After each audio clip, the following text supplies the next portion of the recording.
Oklahoma State is at Texas. Yes, the undefeated Oklahoma State Cowboys are at Texas Saturday. This is one of many games that kick off noon Eastern. It's 11 local time. This one is on Fox. Yeah, Texas -4. Texas just a 4-point favorite. I do not like, and I'll say this up front, the scheduling dynamic that is allowed to happen here. Texas coming off Red River, Oklahoma State coming off, I don't know, probably going home to see mom. They were off last week. And so obviously, if you just look purely at the schedule dynamics with a rested Oklahoma State and Texas coming off of what always is an emotional spent afternoon against Oklahoma, yeah, you don't like that. And here's another edge, a couple of them actually, that Oklahoma State may have in this game. They're good at getting pressure, and they're pretty good at preventing pressure. And you can kind of envision an afternoon where if Texas is not clicking, which is I think a very viable concern given what they went through last week, that can wreak havoc on third downs. Because if they're getting pressure, you know those games where things just seem wobbly and all of a sudden pass pro doesn't hold up and your quarterback's on his back, boom, you punt the ball. Or conversely, you've got them in a bunch of 3rd and 5 to 3rd and 8 situations, but you can't quite get home to the quarterback and they get a ball off and boom, move the chains. Could be that kind of afternoon. It could be a recipe for disaster, but I will tell you, I looked at the model on this one, and it had a Texas win. It thinks the number's right. I don't know how. Well, I do. They can achieve at a fairly high enough level offensively. I really loved what Xavier Worthy did last week for Texas. The model likes the number. I like the number. So I like Texas to win. But anything above a field goal, if you're having to bet the game, I'd end up rolling with Oklahoma State. I don't have any feel betting the game. I have no feel whatsoever. But I'm going to go with Texas to win. And then if they do, then obviously they're still in contention for everything. Big 12 championship appearance still in play. So I'm going to take Texas narrowly, very narrowly. What about Florida at LSU? Another noon kickoff, noon Eastern time. You're going to notice a trend here. In fact, the first 4 games we talk about are all noon kickoffs. This one's on ESPN. Florida is favored by 11.5. Do you remember this game last year? Yes. The short answer is you do. And if you don't, here's a clue. Shoe. That's the only clue you need. That was this game. Last year it was Florida favored by about 24 in the Swamp. This year they're favored by a little bit shorter number, 11.5 in Baton Rouge. I'm trying to find an edge for LSU, and I really couldn't. Ed Orgeron's been vocal this week. We had players-only meetings, the best week of practice we've had. I don't care. I don't put a whole lot of stock into it. I've seen a lot of players-only meetings precede 5 touchdown blowouts. I've also seen not a peep coming out of a camp during the week and them springing an upset Saturdays. All that stuff's anecdotal. I don't really care about that. What I do know is at this point in the season, I think Florida's got the better team, got the better roster. A lot of guys missing now for LSU. Motivation is not going to be in short supply at all, not only because of what happened last year, but because of what happened 2 weeks ago. Last time you saw Florida go on the road, they were also favored then, and they went to Kentucky, and they got embarrassed at Kentucky. And I think that's fresh in everyone's mind there. And so you've also got the revenge angle and all that stuff, but team chemistry matters at this point in the season. Like, I certainly don't look at Florida and say, well, they've mailed it in by any stretch. I mean, not even in the conversation. At LSU, you can have that concern, and the other concern that they're just not a good team right now. And so there's zero chance of a letdown here. I think Florida's a considerably better team. I don't know, and this is something you'll have to see when the game comes on. I don't know how much home field is truly going to impact Florida here. I know a lot of LSU folks. I know some season ticket holders who won't be there Saturday. I'll tell you that. And so I'm going to take Florida to win. I think anything under 2 touchdowns, Florida covers. So I'll take the Gators in any shape, form, or fashion. Auburn at Arkansas. Guess what? Noon kickoff Eastern time, 11 a.m. local time. Arkansas finally favored again, favored by 4.5. It's on CBS, doubleheader day on CBS. So they got this one, then they got Kentucky, Georgia at 3:30. I wonder how much Arkansas has left in the tank. This has been a brutal 3 or 4 week stretch for them. And if you really go back even further, think about how many weeks they've seemingly been in the spotlight. They had the Texas game, and then they had Georgia Southern came in there, which I thought was admirable because they didn't have any kind of letdown. But then started the stretch of Texas A&M, and that was obviously in Dallas. And then, that game alone, they won the game, but then obviously you get a little banged up there. Well, then you got to go to Georgia, get on a plane again, and you get boat raced at Georgia. That's okay. Georgia's going to beat a lot of teams this year. Get back on a plane, go to Ole Miss, score 51 and have it still not be enough for you, and you just wonder, you come home and now you play Auburn. There is no Arkansas Pine Bluff in the middle there. They play them next week. This is back to back to back to back. It's like a sledgehammer to one knee, sledgehammer to the other knee. All right, finally, we're done with the sledgehammer. Nope, here comes another sledgehammer. That is SEC. Well, that's conference play down here, but specifically when you play in the West. And so that's the backdrop for this game here. Auburn, I'm looking at them and I'm remembering the Penn State game on the road. Admirable performance in a loss. The LSU game on the road.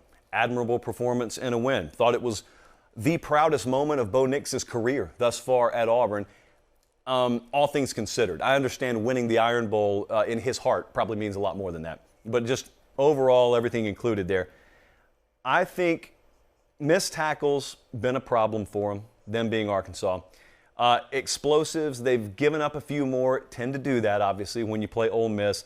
The flags, ironically, even in a loss last week, tapered off a lot.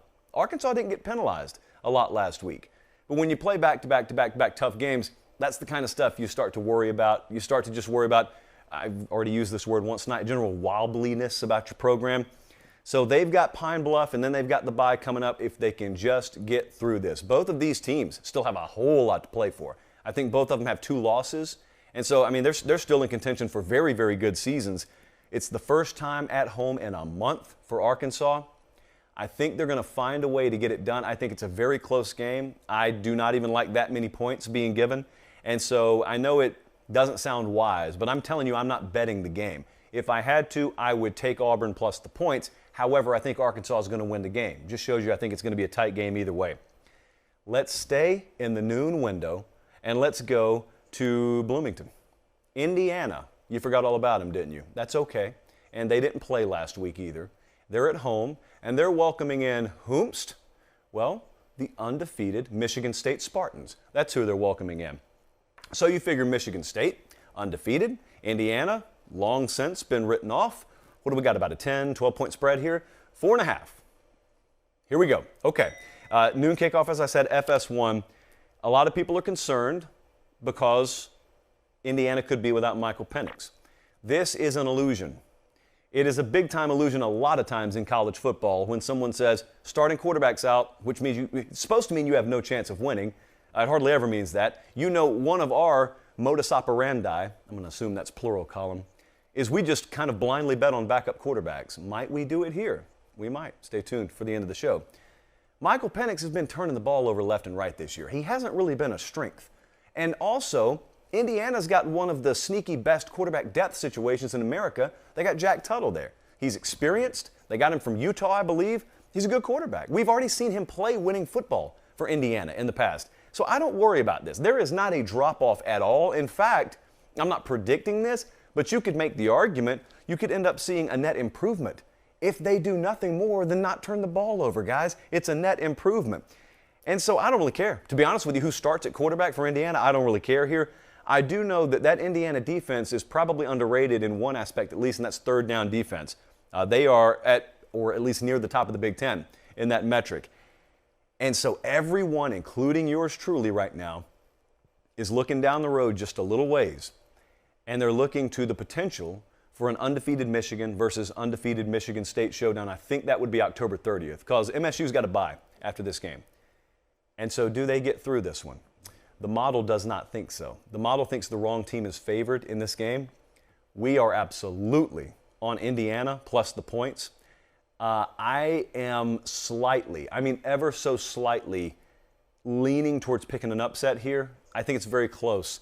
So I do like Indiana and the points. Why not? I'll take Indiana to win outright. I will tell you, though, selfishly, kind of hope I'm wrong. Nothing against Indiana. Kind of hope I'm wrong, though, because I'd love to see that undefeated in East Lansing. Love to be there, actually. I've never been to East Lansing. Colin, I don't know if I've been to Michigan. So we could knock down several dominoes. And who's to say I couldn't go up there anyway? But I think Indiana's going to cover, and there is a very solid shot at the upset there. Of course, you could also see a 30-9 favorite covers and win situation. Now, the only game that I have on the sheet that is not at noon is not even close to noon. It's at 7:30 Eastern Time, ABC. This is TCU at Oklahoma. TCU, about a 13.5-point dog here. I actually like the quarterback dynamic with Oklahoma this week. A lot of people think this is well, yeah, they would think it's an unenviable position to be in, to have a lot of drama. I don't think so. Drama only matters as much as you let it matter.